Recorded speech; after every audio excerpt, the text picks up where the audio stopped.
At the end of the day, the hijab is a dress, a wear, a piece of cloth that covers the face. So, what is the fuss all about?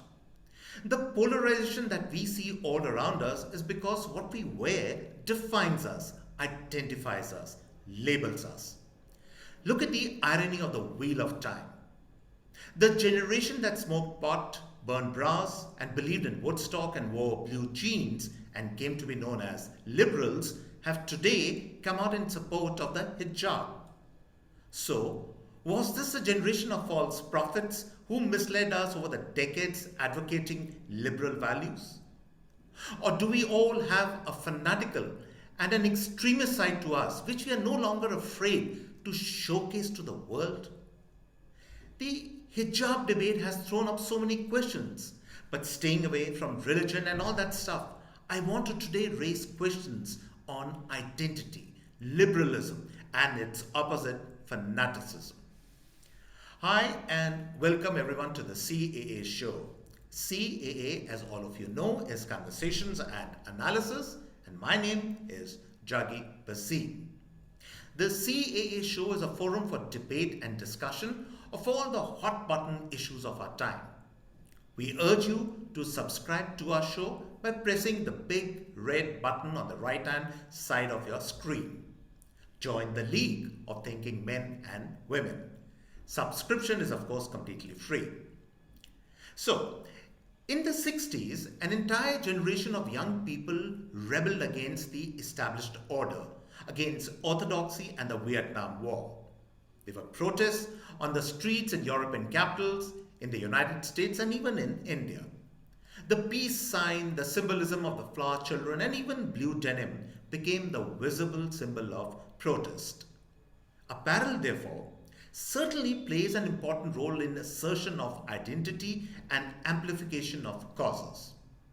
During that era, people who wore suits, bush shirts, bow ties represented the old mindset. In opposition to all that, denim wear and t-shirts became potent symbols of defiance and a new order. Protest also surfaced through the medium of films, music, literature, and sexuality choices, but apparel and the kind of clothes one wore and the length of one's hair were the most in your face, potent symbols of a yearning for change, defiance, and resistance. And look at what is happening now.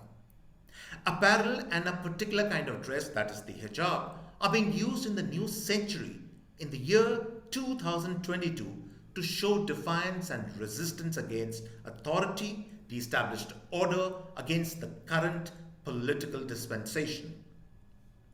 Those who are stoking the current wave of passion argue that women have a right to wear a dress that gives them a unique identity.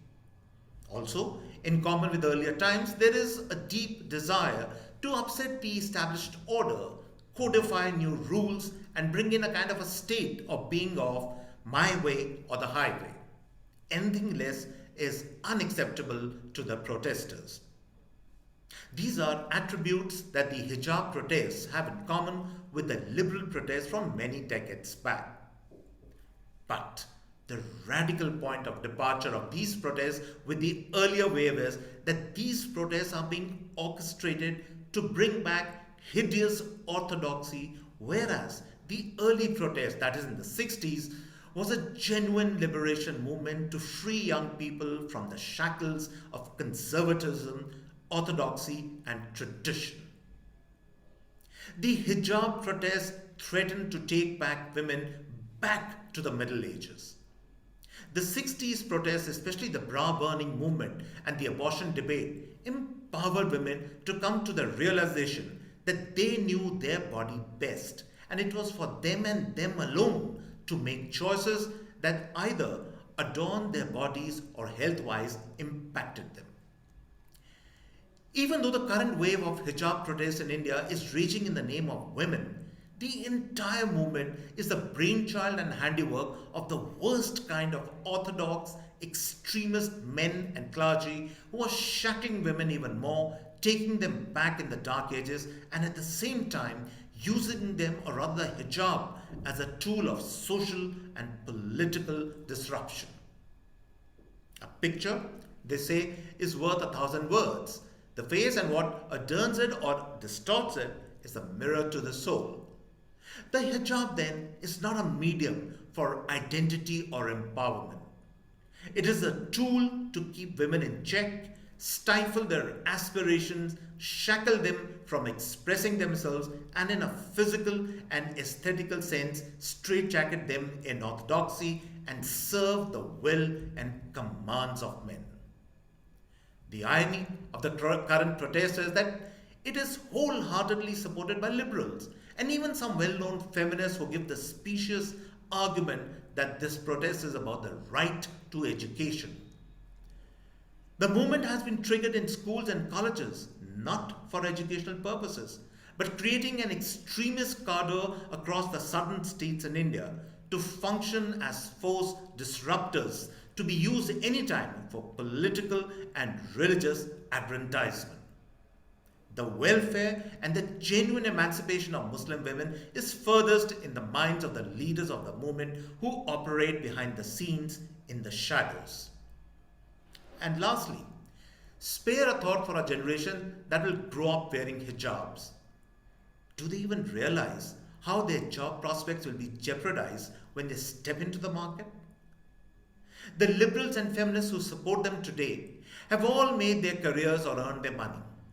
Do they not realize by supporting the paranoia and misplaced idealism of these protesters, they are condemning them forever to remain in the ranks of the underemployed and outside the pale of normal society?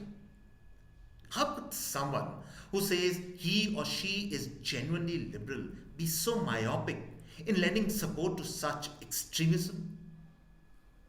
These are contradictions difficult to live in or live with, but rather, unfortunately, we have no choice but to live with them in these current times.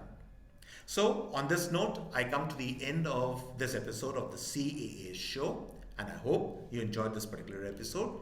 As I said before, if you like our show, do subscribe to us. And on this note, it's goodbye and cheers from my end.